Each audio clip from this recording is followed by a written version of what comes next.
Ano ang masarap kainin kapag medyo malamig ang panahon? E di yung mga pampainit ng tiyan. Tamang-tama at andito na raw ang amihan. Lalamig na ang hangin at magkakaroon ng mga panibagong cravings.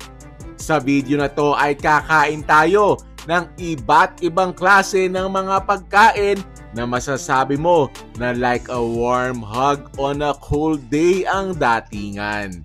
It's a beautiful day for a food trip. Let's go!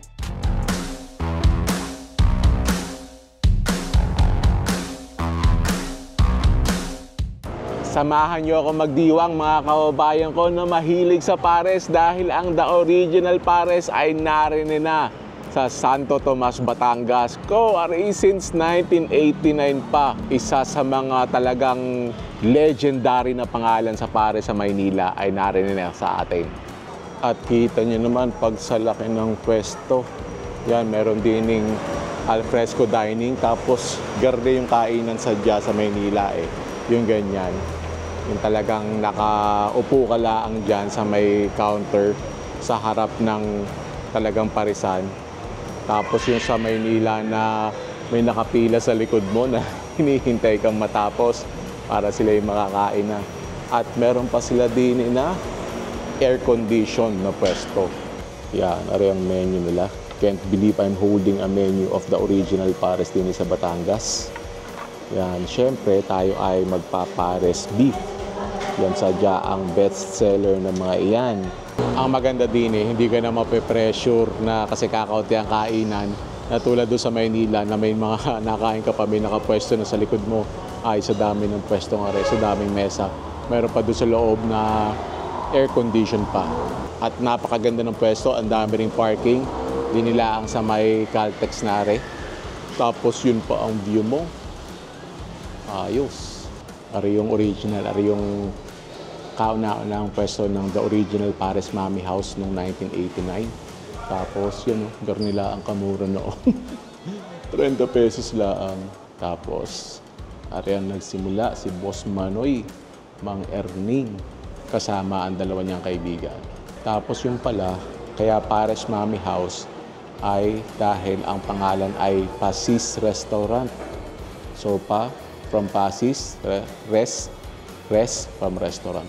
Yan, ari yung sarsa ng pares. Tapos, grabe naman yun. Kakapaibig. Huge chunks of beef. Tapos, mukhang kalambot. Halos madurog. Yan. Ari yung butter chicken. Sawak pala rin niluluto.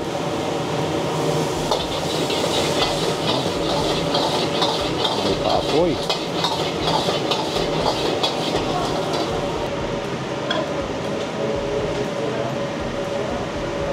Ari na yung beef broccoli. Nice. Grabe yung sarsa. Tapos yung buttered chicken. Nice. Tapos yan, testingin din natin yung kanilang sisig. Ayan, na rin ang aming pares. So, unang inaano yung yung beef. Tapos yan ay sasabawan mamaya. Yan.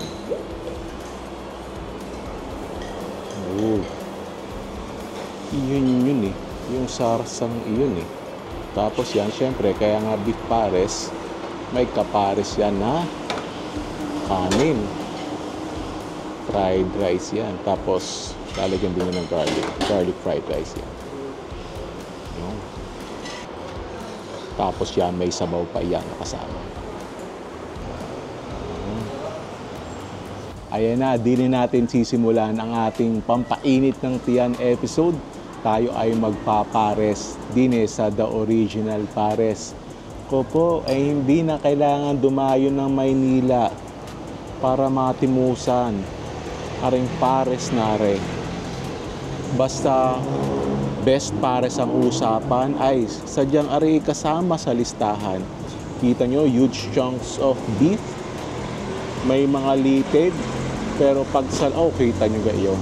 Pag sa lambot na yan. Tapos sa fried rice. Sasabawaan mo na yan. First bite. Thank you, Lord.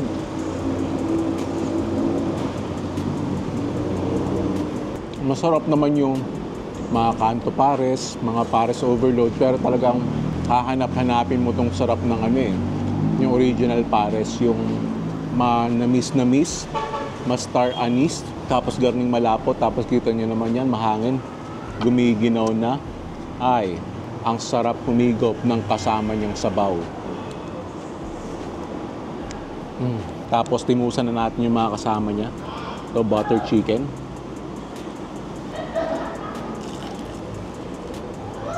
Grabe yung flavor. Tapos, sausaw sa gravy. Balik itong the original para siya. Talagang parisan siya na Filipino-Chinese restaurant din. So, related na rin. Lalagyan natin ngayon ng chili oil. Sarap ng chili oil. Speaking of Filipino-Chinese restaurant, very popular ang Shanghai diyan. Really crispy, really meaty. Tapos ang ganda ng pagkakasalty niya. Bagay na bagay yan din sa sweet chili sauce na sausawan. At bagay na bagay yan kahit yung garlic fried rice laang saka sabaw. Try natin na rin, uy, looks crispy. Rinig nyo yung pagka-crispy na yun. Yan. So ito ay medyo thin slices of beef. May bell pepper, may broccoli, may mushroom, onion, tender beef, tapos medyo sweet yung sauce niya. Yung yung broccoli, ang ganda ng pagkakaluto. Crunchy pa. So, maraming masasarap din sa The Original Pares. Doon sa mga non-Pares dishes na try ko, pinaka-favorite ko yung Shanghai. Ang kagandahan na rin, kapares na kapares niya, aring Original Pares. Nasadya naman nagpasikat sa kanya na since 1989 pa ay narinig na. At ngayon, narinig na sa Santo Tomas, Batangas. Ang sarap na pampainit ng tiyan. Kaya try nyo na din eh. See you sa next one.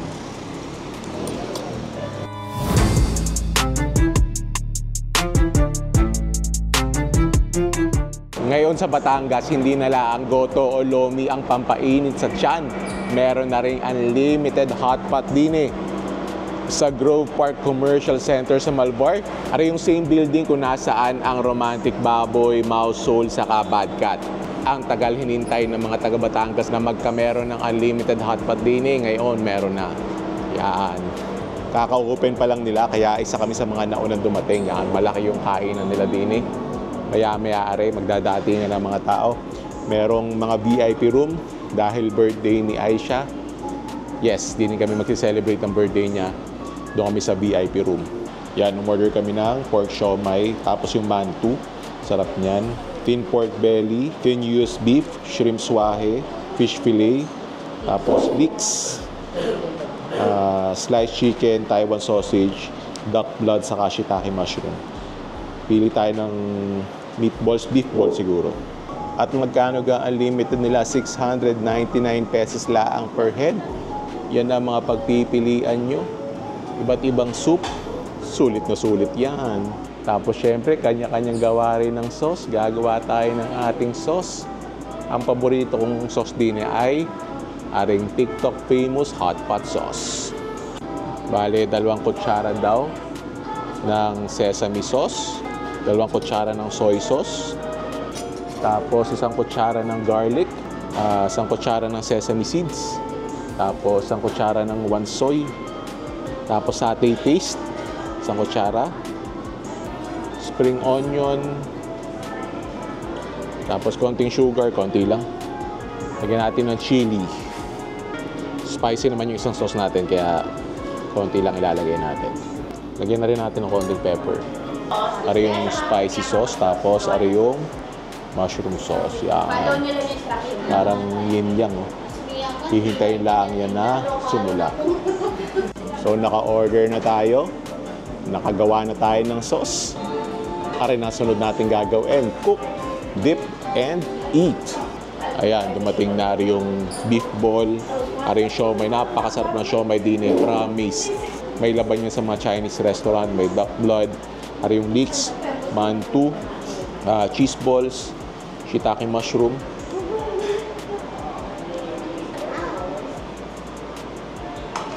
Habang naghihintay magluto, mag-siomay muna. Ang laki ng siomay, oh.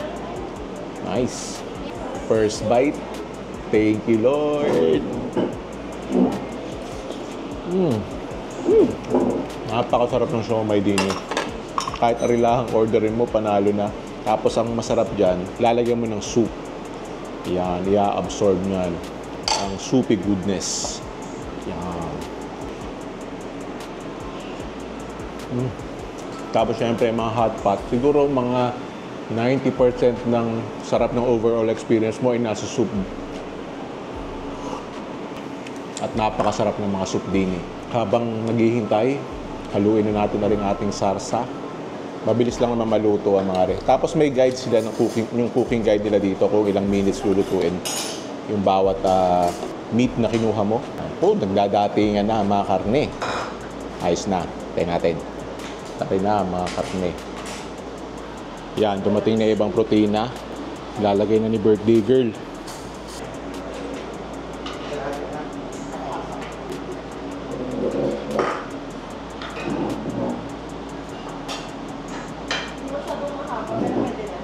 Cheese. Ingat lang kayo pag naglalagay. Baka makatilabsik.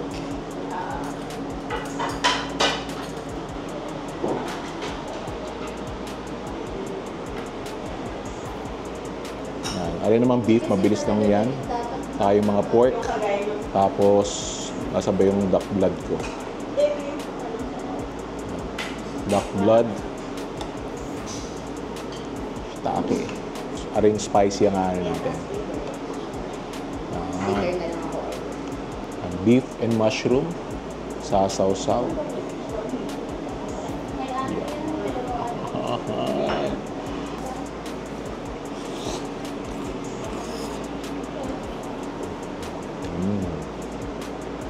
Yung dipping sauce ko, lalagyan ko mamaya ng soy sauce. Isa rin beef ball. At syempre, pampainit ng tiyan. Anghang. Pero ang sarap ng anghang. Actually, kahit hindi mo na i-dip sa dipping sauce, sarap ng soup broth. Pero, mas panalo syempre pag isinawsaw mo. So yung hot pot talaga, ano siya best experience as a group, lalo na pagkasama yung pamilya mo. Sa tulad namin ngayon, we're celebrating something special. Nabusog ka na, napakasulit, $699. Unlimited na yan, mamaya kukuha pa uli kami. Tapos bonding kayo, lalo na pag nagpa-reserve kayo ng VIP room. Uminit pa ang tiyan mo, nasarapan pa. Kaya try nyo na, din sa Mogu. See you sa next one.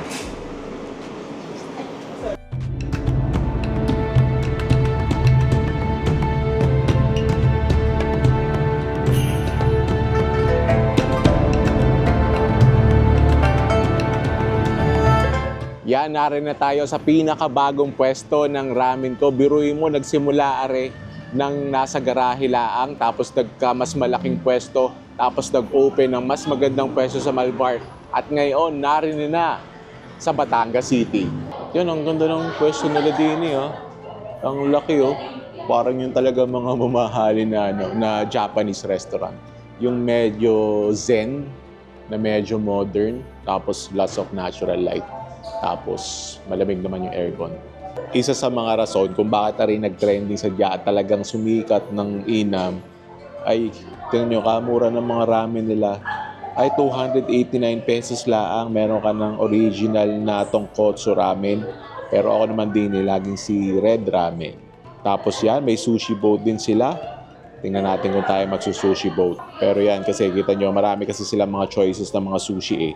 Kami din laging si either dragon o volcano roll ang ino-order namin. Tapos si Aisha, lagi yung magsasamon sashimi. Tapos pag nag-ramen ka, kailangan syempre mag-gyoza ka. Tapos si Miyaka ang hilig din ay syempre karaage. Kasi may mga rice meals din sila. Si Miyaka laging karaage meal. Tapos mahilig yan sa takoyaki ng ramen ko. Tapos tingnan natin kung ano pa yung ma-order nating iba.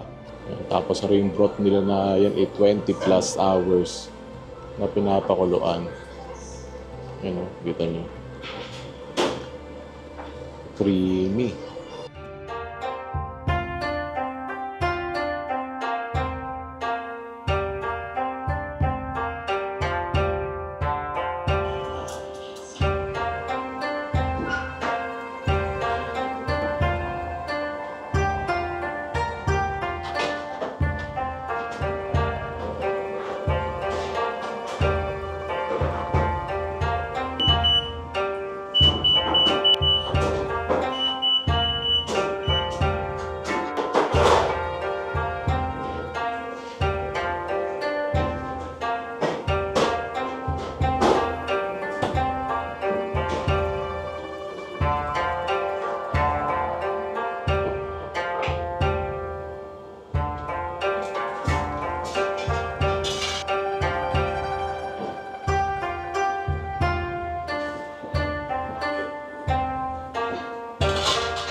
Yan, kahit mura yan, ay palaban yan. Kita nyo naman, na matagal na pinakuluan, firm noodles, tapos may chashu. Noodles muna tayo. Katuwa ng mga taga Batangas City, may ramen ko na din sa kanila. First bite. Thank you, Lord. Ganda na pagkakaluto ng noodles. Naka-timer kasi yan eh. Tapos yung broth na matagal pinakuluan. Tapos sasamahan mo na rin chashu pork. Ang ganda ng pagkakaluto ng chashu pork. Malambot. Tapos ang ganda ng pagkakatorch. Tapos ang kapartner talaga niyan ay, siyempre, kahit saan namang raminan, pag nag-ramen ka, kailangan talaga merong gyoza. Ang ganda ng pagkaka-fry ng gyoza. Tapos basta kasama si Aisha, kahilig niyan sa salmon sashimi. Lagyan lang natin ng kalamansi for freshness. Tapos konting wasabi. Tapos isasaw-saw. Talagang ano eh. Wala nang lambot ng salmon nila. Tapos rin tuna. Ayan. Kung on a budget ka, pwede na yung ramen. Busog ka na dyan. Pero ayos din kasi yung mga side dishes nila eh. Tulad na ring tempura. Ito nyo. Napaka-crispy rin, no?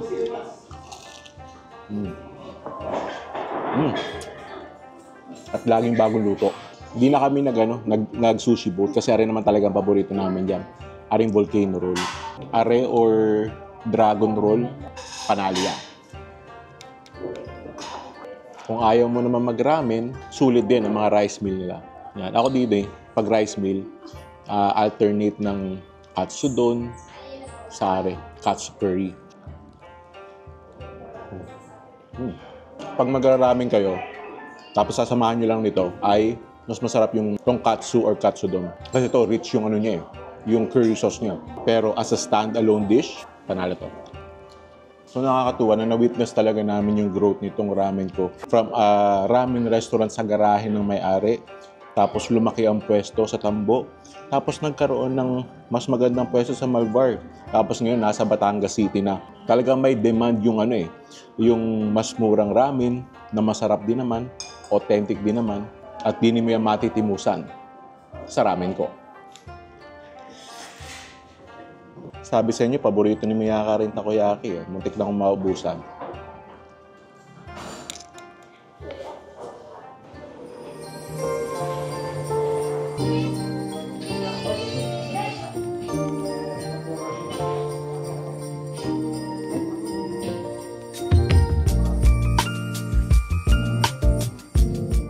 Nakakatuwa ng mga tagalipa at Batangas na napapaibig doon sa Dome Champurrado.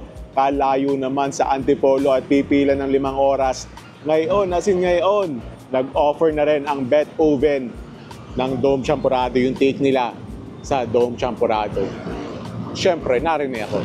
Kasi ako nakaplano talaga na pumunta doon. Pinapahupa ko lang yung hype. Tapos nakaplano ako na pumunta na Antipolo. Talaga lang kailangan ng planning kasi ang layo sa akin. Yun, hindi na kailangan pumunta doon. Ari pa lang Bet Oven ay music inspired. Yan kita sa mga posters, mga musical instruments. Tapos, ari ang kanilang tagline. A taste of melody in every bite. Tingnan natin kung mapapakanta tayo with every bite ng Dome Champurrado. Ari na! Yan, so lalagyan na sir ng hot milk. Yun. Sintayin natin mabuti. Amoy na amoy ang gatas.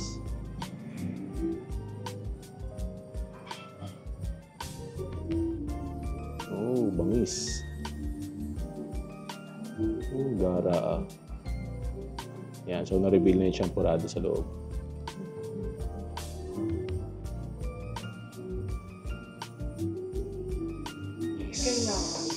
Yan, mga triple chocolate kasi yan.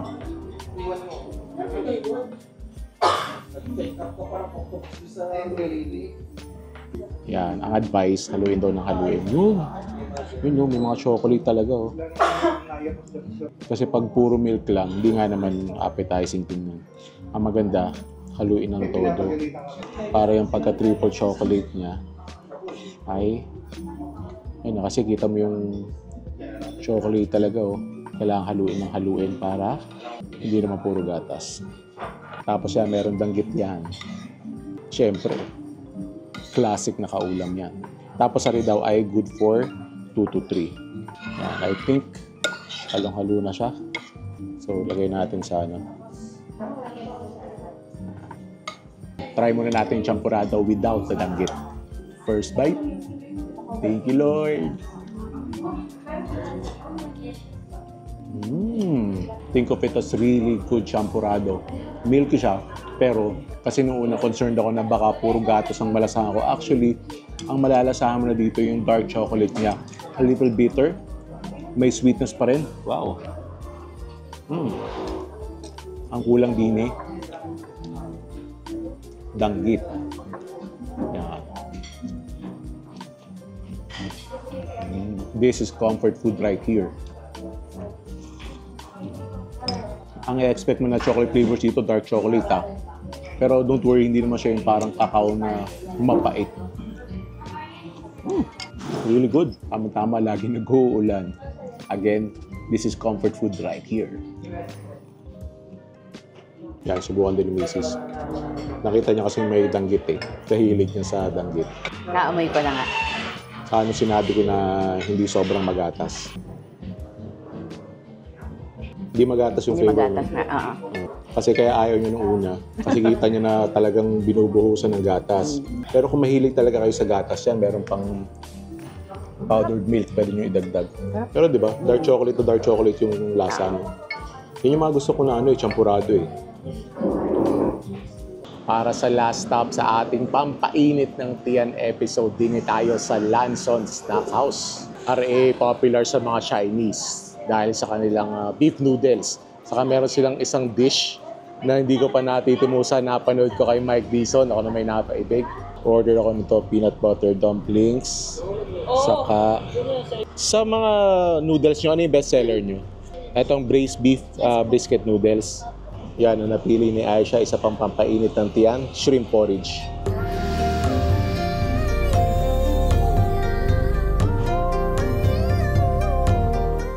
Ari na yung beef brisket and it's looking lethal. Grabe yung pagka-oily na mukhang spicy nyo. Basta yung mga chunks ng karne na yan. At ari na yung shrimp porridge ni Aisha. Tapos ari naman yung peanut dumpling. Wow! Grabe. Ang bango. Yan na.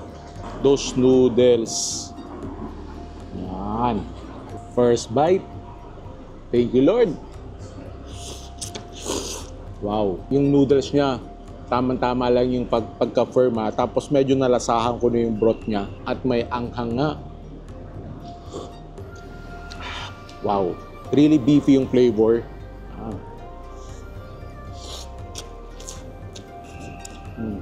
Tapos yung beef niya, yung may laban pa ng konti, yung hindi na melts in your mouth pero malambot. Pagkarni naman ng pampainit ng tiyan mo, mainit na ay maanghang pa. Dito sa soup na to, ang pinaka nagustuhan ko sa noodles, sa beef, saka sa broth ay yung broth. Tapos ang kapartner niyan, yan. Ito yung pinakita ni Mike na may parang soy sauce na hindi lang siya peanut Yung madulas. Yung pagka-peanut flavor niya, parang yung mga creamy peanut butter na walang tamis. Hindi siya yung parang kare-kare sauce. Peanut yung malalasahan mo and then a little saltiness parang doon sa hinalungan na soy sauce. Tapos yung pinaka-dim sum niya, very moist yung loob very meaty rin. Nice, may nalalasahan ng kutsay, meat, tapos yung pinaka-wrapper niya, a little chewy, not too thick. Ang sarap. Pag hindi mo medyo nahalo, doon lumalabas yung mas ma-peanut na flavor na medyo bawas yung pagka-salty. Kaya kung gusto mo na medyo salty, haluin mo ng ayos. Tikman ko to. Manya kita. Ito, kailangan to ng flavor. Lagyan natin ng chili oil. Saka ito, not really sure kung ano to. Parang chili na hindi mo maintindihan. Lagyan din natin yan. Tapos, lagyan na rin natin to. Paspahangin natin. Naparami yata. Ito for most Pinoys, parang magiging bland yung lasa nito. Not sure kung meron silang toyo mansi. But you can ask para mas madagdagan mo ng flavor. Pero pag may chili oil na, chili garlic, big improvement. Balik na tayo dito. So dito, ang pinaka nagustuhan kong combo, kung pipili lang kayo ng isang pampainit ng tiyan, ari na, yung beef brisket soup. Tapos samahan nyo ng peanut butter dumpling. Panalo. Yung tama si ma'am, ari good for two. Lalo na kung sasamahan mo nga ng peanut butter dumpling.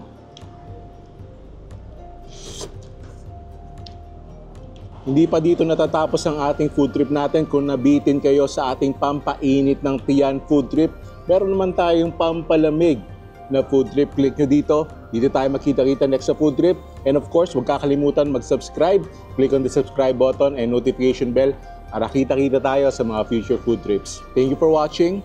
I'll see you in a bit.